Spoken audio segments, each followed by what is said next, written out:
இதய கண்மலை நீர்தானையா, உடைய பங்கும் நீர்தானையா, எப்போதும் உம்மோடு இருக்கின்ற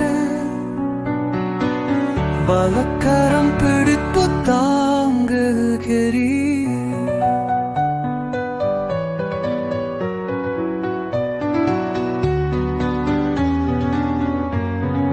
உலகில் வாழும் நாட்களெல்லாம் உமது செயல்கள் சொல்லி மகிழ்வு